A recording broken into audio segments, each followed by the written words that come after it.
Bismillahirrahmanirrahim. Bismillahirrahmanirrahim. Allahumma salli ala Muhammad wa ali Muhammad. Teman-teman sekalian, para pemirsa Kupas Channel dan seluruh pecinta ilmu dan semua penanti Shahibul Asri wal Zaman Imam Mahdi, izinkan saya dalam kesempatan Nisfu Sya'ban ini memberikan sejumlah pesan terkait dengan penantian dan bagaimana cara menanti dan menunggu kehadiran Imam Shahibul Asri wal Zaman Imam Mahdi tersebut.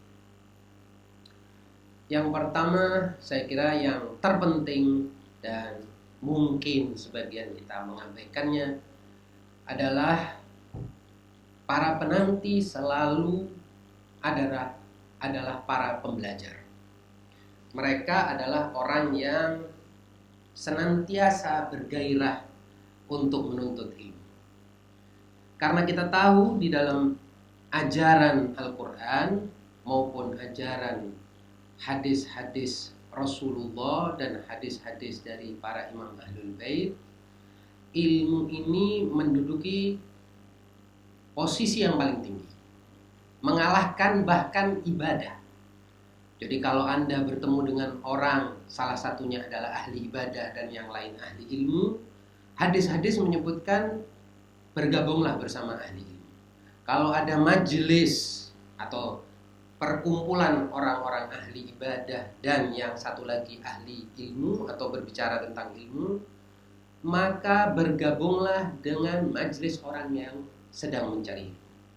Demikian tinggi dan agung ilmu ini, sampai-sampai kita perlu bertanya, mengapa umat yang mengaku sebagai umat Rasulullah begitu tidak mempedulikan ilmu, meremehkan orang yang berilmu, merendahkan orang yang mencari ilmu, sedemikian sehingga dan mengagungkan hal-hal lain selain ilmu.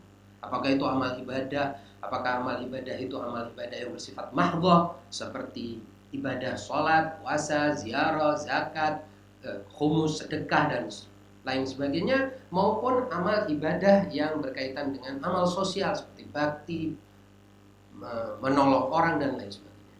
Padahal kita melihat bahwa ilmu menduduki posisi yang paling tinggi. Untuk misalnya kita sekedar membaca beberapa di antaranya yang menurut saya penting sekali terkait dengan ilmu ini, kita misalnya mendengar Rasul sallallahu alaihi wasallam bersabda, an Rasulillah sallallahu alaihi wasallam, al-ghuduwu war-rawah fi ta'allumil ilm afdalu 'indallah minal jihadi fi sabilillah. Mondar-mandirnya orang pergi pagi pulang sore dalam mencari ilmu lebih utama di sisi Allah ketimbang orang yang berjihad di jalan Allah. Bayangkan, berjihad di jalan Allah adalah suatu hal yang sangat tinggi. Tetapi mencari ilmu di pagi hari sampai sore hari itu lebih utama di sisi Allah ketimbang orang yang berjihad di jalan Allah. Artinya di sini kedudukan ilmu sangat tinggi. Lalu dalam hadis lain Rasulullah misalnya bersabda, ta'allamul ilm, carilah ilmu, belajarlah ilmu, raihlah ilmu, tuntutlah ilmu. Fa innallaha subhanahu wa ta'ala yab'atsu yaumal qiyamati al-anbiya'a, thumma al-ulama'a, thumma syuhada'a, thumma sa'iral khalqi ala darajatihim. Carilah ilmu, belajarlah ilmu karena Allah subhanahu wa ta'ala, karena sesungguhnya Allah subhanahu wa ta'ala akan membangkitkan di hari kiamat kelak pertama-tama para nabi, kemudian berikutnya adalah ulama atau orang-orang yang berilmu, kemudian berikutnya adalah syuhada, mereka yang syahid di jalan Allah, lalu berikutnya adalah seluruh makhluk yang lain. Bayangkan, di sini kita melihat bahwa para nabi itu yang paling utama, tentu mereka paling utama karena mereka adalah orang-orang yang berilmu, langsung mendapatkan ilmunya dari Allah Subhanahu wa taala melalui wahyu. Lalu Allah atau Rasulullah sallallahu alaihi wasallam dalam hadis ini mengatakan bahwa Allah akan membangkitkan setelahnya adalah orang-orang yang berilmu. Ini menunjukkan kedudukan orang berilmu sangat tinggi sekali. Dan kita akan takjub misalnya dengan sebuah hadis dari Rasulullah SAW juga tentang ilmu, yang Rasulullah mengatakan, man ahabbal ilma wajabat lahul jannah. Siapa orang yang mencintai ilmu, maka Allah akan mewajibkan baginya surga. Artinya Allah akan memasukkan dia surga. Niscaya Allah akan memasukkan dia surga. Artinya memang kedudukan ilmu luar biasa. Nah, mungkin tidak semua orang punya kesempatan untuk mencari ilmu. Tahu betul itu. Maka bagaimana dengan para penanti yang tidak punya kesempatan, tidak punya kemampuan untuk mencari ilmu? Minimal mereka menghargai dan memuliakan orang yang mencari ilmu. Kalaupun misalnya tidak bertemu dengan orang yang mencari ilmu, atau tidak ada orang yang dianggap sebagai para pencari ilmu dan tidak bisa memuliakannya, minimal sebagaimana yang kata hadis ini, mencintai ilmu pertama. Mencintai ilmu artinya ahabbal ilma, artinya di mana ada yang terkait dengan ilmu dia dahulukan. Nah, mengapa saya pesankan dalam kaitannya dengan para penanti ini ilmu yang harus diutamakan? Karena berdasarkan apa yang saya baca dan saya lihat dan saya perhatikan dalam riwayat-riwayat, bahwa Imam Mahdi kelak akan memimpin orang yang berilmu dan akan berbicara kepada mereka yang terbiasa dengan ilmu, terbiasa menghormati ilmu, budayanya budaya ilmiah, bukan budaya khurafat, bukan budaya yang orang mudah menipu yang lain. Dan juga karena ilmu itu adalah sarana paling mulia manusia dalam hidup ini. Sarana yang paling agung, paling unggul. Di satu sisi seperti itu, di sisi lain sarana yang bisa digapai oleh siapapun. Orang kalau mau cari ilmu tidak sesusah orang mencari harta atau mencari kedudukan. Itu dua hal yang lebih susah daripada mencari ilmu. Mengapa? Karena ilmu bisa didapatkan secara gratis, mudah, dan lain sebagainya. Pertanyaan selanjutnya, yang dimaksud dengan ilmu ini, ilmu apa? Yang dimaksud dengan ilmu ini tentunya adalah ilmu dengan derajatnya masing-masing, dengan memperhatikan martabat dan tingkatannya masing-masing. Tentu yang dimaksud adalah semua ilmu. Betul, tentu ilmu yang objeknya adalah pengetahuan tentang Allah Subhanahu wa Ta'ala, sifat-sifatnya, nama-nama baiknya atau asma'nya, dan yang terkait dengan para nabinya, wahyunya, para imamnya, itu ilmu yang paling unggul. Tapi juga ilmu-ilmu yang terkait dengan alam semesta, ilmu biologi, ilmu tentang kehidupan di bumi ini, ilmu yang terkait dengan makhluk-makhluk hidup lainnya, ilmu tentang laut, ilmu tentang pepohonan, tentang binatang, tentang gunung, geografi, dan lain sebagainya, itu juga ilmu yang memiliki kemuliaan sama seperti ilmu lainnya karena statusnya sebagai ilmu. Dan karena status itu pula, kemudian mencari ilmu itu juga akan mendapatkan keutamaan-keutamaan sebagaimana mencari ilmu-ilmu yang lainnya. Karena lawan dari ilmu adalah kejahilan. Lawan dari ilmu adalah ketidaktahuan. Dan betapa banyak manusia itu mau mencari sesuatu, mau mendapatkan sesuatu, menginginkan sesuatu, tapi tidak tahu caranya. Akibatnya dia mengira dia sudah menuju kepada apa tujuannya, padahal sebetulnya dia sedang berbalik dari tujuannya atau berpaling dari tujuannya. Karena ada pepatah yang mengatakan, mazada suratul jahili masyan illa bu'da. Tidaklah orang jahil itu mempercepat jalannya menuju suatu tujuan, melainkan dia sedang menjauh dari tujuannya. Dan betapa sering kita melihat orang itu punya niat baik, tapi karena tidak ada ilmunya, justru dia orang yang pertama kali membunuh niat baiknya sendiri. Atau dia akan menghalangi orang lain yang ingin merealisasikan niat baik tersebut. Karena dia tidak tahu. Dalam posisi tidak tahu, tidak bisa ada sesuatu yang tidak ada sesuatu yang bisa bermanfaat bagi orang yang tidak tahu. Oleh sebab itu Imam Ali misalnya mengatakan, imam yang merupakan Sayyidul A'immah alaihissalam, imam penghulu para imam lainnya, dan imamnya Imam Mahdi yang sedang kita rayakan, beliau mengatakan, man arada dunya fa'alaihi bil ilm wa man arada al-akhirah fa'alaihi bil ilm. Orang yang ingin dunia, ingin mencari dunia, mau meraih dunia, harus pakai ilmu. Dan yang mau meraih akhirat juga harus pakai ilmu. Jadi tidak ada jalan lain kecuali ilmu. Nah, kalau seperti tadi saya bilang, bukan penuntut ilmu, bukan pelajar ilmu, minimal menghormati mereka. Kalau tidak bisa, kalau lebih baik bukan hanya menghormati, memfasilitasi mereka, memperlancar pekerjaan dan riset mereka, membantu mereka dalam segala hal yang mereka butuhkan. Kalau juga tidak bisa, minimal mencintai ilmu, ya. Dan tidak menganggap remeh orang yang berilmu. Karena kita menghadapi budaya di mana seluruh orang lain seolah-olah ditinggikan, tapi orang berilmu yang disisihkan. Nah, ini sebetulnya adalah bagian dari budaya jahiliyah. Dalam budaya jahiliyah, orang yang mulia itu adalah orang yang bisa ngomong, orang yang bisa bersyair, orang yang khayalannya tinggi, orang yang imajinasinya luar biasa, orang yang mudah pandai mendongeng, orang yang pandai melontarkan khayalan-khayalan, siapa saja lah. Kemudian juga orang yang kaya, orang yang punya istri yang cantik atau perempuan yang cantik dan lain sebagainya. Tapi orang yang berilmu justru disisihkan dan dianggap remeh dan dianggap bahwa mereka ini adalah orang biasa. Nah, budaya seperti itu menurut saya adalah budaya yang akan memperlambat datangnya sahibul asri wal zaman, Imam Mahdi. Sebaliknya, budaya yang menghormati ilmu akan menjadi budaya suatu peradaban yang siap menyongsong kehadiran seorang imam yang akan menjadikan ilmu pengetahuan sebagai fasilitas dan sarananya menebarkan keadilan. Karena sebagian orang, nah ini kita memasuki pesan kedua.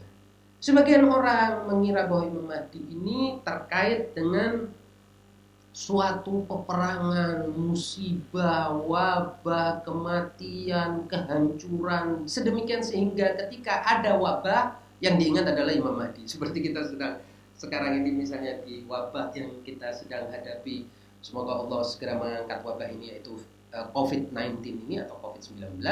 Semua orang kemudian bicara tentang Imam Mahdi, seolah-olah kalau ada musibah, ada bala, ada kesulitan, ada penderitaan, ada perang besar, baru kita ingat Imam Mahdi.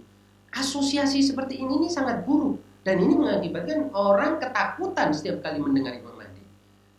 Apakah seperti itu kenyataannya? Sama sekali tidak. Mereka yang berpikir seperti ini membaca sebagian riwayat secara keliru. Padahal riwayat itu jumlahnya ribuan, dan konteks riwayat itu menyatakan bahwa manusia suatu saat akan mengalami berbagai macam masalah sedemikian sehingga mereka tidak punya jalan keluar kecuali kembali kepada jalan Allah Subhanahu wa taala dan juga jalan para imam yang seperti tadi saya bilang berdasarkan pada ilmu pengetahuan. Bukan karena kita menunggu peperangan atau setiap saat ada musibah besar atau bencana besar, prahara, petaka dan lain sebagainya kita baru mengingat Imam Mahdi. Tidak. Dan Imam Mahdi bukannya imam atau prince of darkness, naudzubillah min dzalik, atau pangeran kegelapan sehingga setiap kali ada suatu bencana baru kita mengingat Imam Mahdi. Kenapa kalau ada kelapangan kita tidak mengingat Imam Mahdi?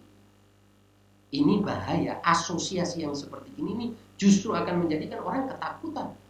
Bagaimana orang bicara tentang Imam Mahdi di tengah-tengah horor yang terus diciptakan seperti ini? Ini salah berpikir.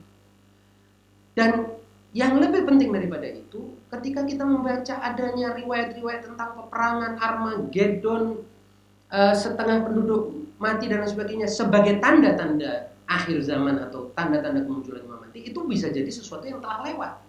Saya sering mengatakan di forum ini bahwa Perang Dunia Pertama dan Perang Dunia Kedua itu total jenderal dalam waktu 40 tahun atau 50 tahun itu telah terjadi, telah ada 100 juta orang wafat, mati.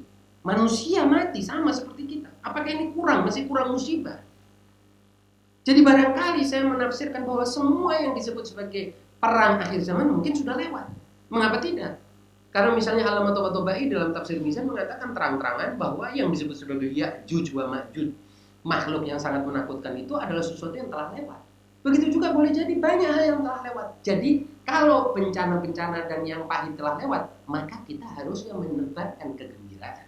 Kita harusnya bagian dari orang yang menanti dengan menebarkan optimisme bahwa manusia akan mengalami mengalami suatu masa di mana mereka tidak lagi mau mengangkat senjatanya, tapi maunya hanya mengangkat penanya untuk berjuang. Dan ketika itu, itulah masa yang paling tepat untuk munculnya seorang imam seperti Imam Mahdi. Bukanlah seorang komandan militer. Imam Mahdi sama sekali tidak digambarkan sebagai komandan militer. Kalau Imam Mahdi digambarkan seperti itu, maka kita seolah-olah dipaksa untuk menerima kenyataan harus ada lagi korban besar dari manusia, kekacauan yang lebih besar, perang yang lebih hebat dan dahsyat, dan kemudian ada juga kematian yang lebih banyak lagi. Apakah seperti ini kita mengasosiasikan Imam Mahdi? Ini kalau dalam ilmu marketing ini branding yang salah. Akibatnya orang akan ketakutan dengan Imam Mahdi. Dan kalau orang sudah ketakutan dengan Imam Mahdi, orang tidak akan menunggu Imam Mahdi. Tidak sedikit orang yang merasa betul bahwa setiap kali mendengar Imam Mahdi dia takut, malah bilang tidak siap. Karena itu tadi, digempur dan diberondong dengan asumsi bahwa Imam Mahdi akan datang bersamaan dengan kehancuran, kerusakan, perang besar, wabah, bencana, petaka. Ini cara yang salah dan sama sekali tidak menunjukkan sesuatu yang benar berdasarkan pada Al-Quran dan riwayat. Tidak ada seperti itu. Saya menanggung, saya kebetulan baca riwayat-riwayat. Tidak ada penjelasan yang menyatakan harus ada kehancuran dan kerusakan baru kemudian Imam Mahdi muncul. Siapa yang menyatakan seperti itu? Nah, orang yang terbiasa dengan dirinya tidak berilmu, tidak mengikuti perkembangan ilmu, dan tidak suka dengan ilmu, akhirnya ini tadi, faktor ini yang akan lebih menarik buat mereka. Faktor peperangan, kekerasan. Itu juga kembali kepada budaya jahiliyah. Kalau kita lihat di zaman Rasul Shallallahu Alaihi Wasallam, sebelum Rasulullah diutus oleh Allah, Arab ini semuanya adalah budaya kekerasan dan peperangan. Menyelesaikan apapun harus lewat perang. Kadang-kadang persoalan kecil pun tumpah darah segitu banyaknya. Dan Rasul kemudian Allah utus untuk apa? Rahmatan lil alamin. Allah mengatakan kepada seluruh manusia, ini aku utus seorang di antara kalian, manusia yang penuh dengan rahmat, yang akan mampu menyelesaikan persoalan-persoalan kalian tidak dengan pedang dan kekerasan, melainkan dengan kasih sayang, perdamaian, dengan rekonsiliasi, islah, dan lain sebagainya. Dan itu jalan keluar yang dulu di tangan Rasul, yang lebih afdol. Rasul itu lebih afdol daripada, lebih mulia daripada Imam Mahdi. Itu pula lah manhaj atau jalan yang akan ditempuh oleh Imam Mahdi. Bukan manhajnya peperangan, bukan manhaj yang kehebohan, kekacauan. Salah. Akhirnya kadang-kadang kita ini sama seperti sebagian orang yang menebar teror, kurang lebih sama seperti ISIS. Padahal kita percaya bahwa Imam Mahdi adalah jalan keluar bagi seluruh umat manusia, bukan sebagian kelompok. Imam Mahdi bukan ketua umum sebuah partai politik di mana sebagian kita menjadi anggotanya, sebagian lain tidak seperti itu. Kalau seperti itu hanya akan mengobarkan peperangan, semangat sektarianisme, semangat kelompok yang akibatnya adalah kita jadikan Imam Mahdi itu sebagai komandan perang dan kita mau berpihak di situ. Sebetulnya jangan-jangan ini hanya untuk merealisasikan keinginan balas dendam kita terhadap musuh-musuh kita, keinginan kita untuk menang. Narasi seperti ini sama sekali tidak bisa diterima, dan ini narasi yang tidak akan bisa membangun kesadaran global untuk pentingnya sesuatu yang disebut sebagai perdamaian untuk semua, kesejahteraan untuk semua, keadilan untuk semua. Karena yang menunggu keadilan untuk semua ini 99% manusia di bumi ini. Hanya 1% mungkin barangkali yang tidak menginginkannya. Dan kalau 99% ini bahu-membahu, maka apapun akan mampu mereka atasi. Dan contoh yang di depan mata kita adalah wabah corona ini. Kita lihat, seluruh dunia bahu-membahu untuk menumpas wabah yang luar biasa ini. virus yang menyerang orang tanpa terlihat ini. Dan menyerang siapa saja ini, kecil, tua, muda, sehat, atau yang terlihat sehat, yang sakit, kaya, miskin, di negeri Asia, di negeri Barat, Eropa, Amerika, dimanapun. Muslim, non-muslim, beragama atau tidak beragama, ateis atau tidak, semuanya diserang. Nah, sekarang ada semacam solidaritas global.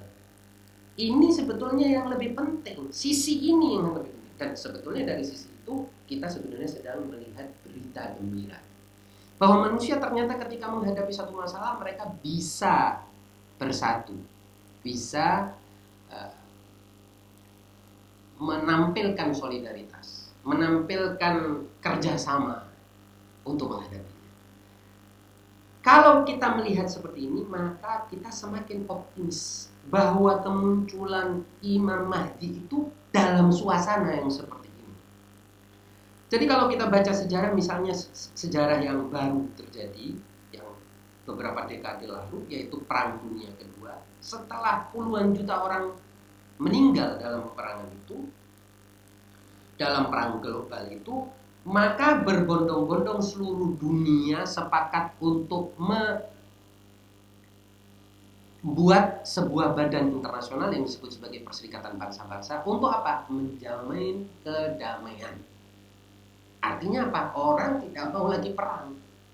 Nah, kalau sudah seperti ini sebenarnya salah satu dari budaya yang kondusif untuk munculnya kepemimpinan yang kualitasnya adalah ilmiah, berdasarkan pada ilmu pengetahuan, keunggulannya adalah pada moralitas, spiritualitas, suasana atau kondisi seperti itulah yang paling mungkin untuk munculnya Imam Mahdi. Bukan suasana perang, kekacauan, munculnya musibah yang besar sehingga orang kalut. Ini yang saya maksud bahwa kita harus, pesan yang kedua adalah menyebarkan kegembiraan, harapan, optimisme, berita-berita baik. Jangan berpikir negatif sedemikian sehingga kita mengingat Imam Mahdi itu hanya di saat ketika kita atau umat ini berduka dan mengalami kesedihan atau musibah atau bencana dan lain sebagainya, lalu melupakannya di saat kita dalam keadaan lapar. Tapi sebaliknya, marilah kita menyebarkan optimisme, berita gembira, menunjukkan bahwa manusia ini telah sampai kepada suatu kesadaran pentingnya suatu kerjasama global, pentingnya perdamaian, pentingnya ilmu dibandingkan dengan fasilitas-fasilitas yang lain atau sarana-sarana yang lain, pentingnya pena dibandingkan dengan senjata. Ketika peradaban seperti itu ada dan itu yang ada di depan mata kita, maka pada saat itulah kepemimpinan seorang yang bernama Imam Muhammad Al-Mahdi ini akan lebih kondusif dan lebih terlihat nyata bahwa dia yang layak memimpin. Tapi kalau kita anggap bahwa Imam Mahdi ini komandan perang yang harus melalui perang demi perang demi perang demi perang, dan itu yang kita dengung-dengungkan, dan dalam rangka na'udzubillah min dzalik mungkin melampiaskan dendam kita kepada kelompok-kelompok lain, seolah-olah Imam Mahdi itu pemimpin kita saja, bukan pemimpin manusia yang lain, seolah-olah Imam Mahdi itu ketua partai politik di mana kita adalah anggotanya dan yang lain nggak boleh ikut. Imam Mahdi itu hak eksklusif kita, milik kita, maka kita hanya akan menebarkan peperangan atas nama Imam Mahdi. Na'udzubillah min dzalik. Dan itu berbahaya sekali. Dan itu tidak akan menjadi keridhaan Imam Mahdi. Dan tidak bisa seperti itu. Karena itu hanya akan menjadi satu gejala yang sudah pernah terjadi sebelumnya. Sebagaimana yang kita ketahui, Rasulullah tidak lebih afdal daripada Imam Mahdi pasti tidak lebih afdal daripada Rasulullah. Rasulullah lebih afdal daripada Imam Mahdi. Karena kesalahan sebagian pengikutnya membawa nama Islam ini untuk menindas, mengobarkan peperangan, akhirnya muncul dendam. Akhirnya pengikut lain merasa perlu membalas dendamnya, dan dari situ peperangan demi peperangan terjadi. Mengapa lantas Imam Mahdi itu gaib? Imam Mahdi gaib untuk sampai menunggu manusia di taraf di mana mereka sudah tidak lagi mau mengandalkan kekerasan, mau mengandalkan perang untuk menyelesaikan persoalan, melainkan mengandalkan perdamaian. ilmu, dalil, bukti. Ketika itu Imam Mahdi menjadi layak untuk muncul dari kegaiban. Kalau tidak, masa lalu sudah menjadi pelajaran buat kita. Sebagaimana saya katakan bahwa Imam Mahdi adalah imam yang melanjutkan apa yang ada sebelumnya. Dan kalau kita lihat sejarah Rasulullah selalu menghindari perang. Imam Ali selalu menghindari perang. Bahkan Imam Husain di saat-saat mau terjadi pembantaian terhadap dirinya mengajak untuk tidak mendahului yang lain. Ini imam kita. Ini manhaj kita. Manhaj yang damai, manhaj yang mengandalkan ilmu pengetahuan dibandingkan dengan yang lain, manhaj yang mengandalkan bukti, dalil dan bukan pemaksaan, manhaj yang merahmati dan bukan marah. Kalau itu yang kita budayakan dan kita sebarkan, maka kita menjadi penanti yang benar-benar aktif untuk menyongsong suatu era baru, era di mana pemimpin itu diukur berdasarkan pada kualitas-kualitas intelektual, spiritual, moral, dan akhlak yang tinggi, bukan kekuatan fisik, kekuatan militer, teknologi pemusnah manusia dan lain sebagainya, melainkan hal-hal yang berkorelasi positif dengan keadilan, kesejahteraan, dan pertumbuhan ruhani dan jasmani manusia. Nah, itu artinya kita membranding Imam Mahdi dengan sesuatu yang positif, optimistik, dengan budaya ilmu pengetahuan, budaya perdamaian, budaya manusia berinteraksi dengan manusia lain tanpa fanatisme, tanpa sektarianisme, manusia dengan manusia lain melakukan dialog yang penuh dengan pemahaman, saling memahami, dan lain sebagainya.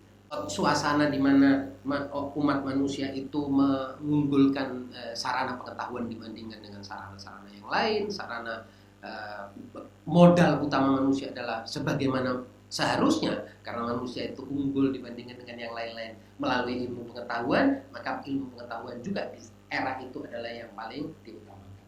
Lalu juga kita harus membiasakan bahwa kita mengapresiasi kemajuan teknologi yang mampu menyelamatkan kehidupan, adanya solidaritas global untuk saling menolong, meluasnya keinginan di dunia untuk memastikan kedamaian, kesiapan banyak orang untuk mengeluarkan hartanya di jalan perbaikan lingkungan, perbaikan keadaan dan lain sebagainya. Nah, dengan itulah semuanya kita baru masuk kepada pesan terakhir kita. Baru kita masuk kepada ibadah-ibadah yang lain. Jadi menanti dengan ibadah-ibadah yang lain, tetapi setelah ada suasana atau budaya yang kita ajukan dulu sebagai bagian dari lingua franca atau bahasa kita dengan seluruh manusia yang lain. Ketika seluruh manusia ini menghormati ilmu, menghormati para ilmuwan, menghormati ulama yang asli, jangan ada orang bertanya, nanti ada juga ilmu yang palsu. Kalau ilmu yang palsu, dengan sendirinya sang ilmuwan yang mengajarkan ilmu palsu akan dihinakan dan dibongkar oleh ilmunya sendiri. Karena ilmu itu kan ada sanatnya, ada metodologinya. Jadi jangan dianggap ilmu itu sama dengan gosip, sama dengan sama dengan klaim. Tidak, ilmu itu punya standar, punya metodologi, ada prinsip-prinsipnya, ada cabang-cabangnya, dan bisa ditransmisikan dari satu generasi ke generasi yang lain, dari guru ke murid, dan ada teksnya, ada konteksnya. Ilmu beda dengan klaim atau beda dengan rumor, beda dengan gosip, beda dengan khurafat, beda dengan takhayul, dan lain sebagainya. Ilmu juga beda dengan pengalaman pribadi orang. Nah, itu nanti kita bahas pada filsafat ilmu pengetahuan, mungkin di kesempatan.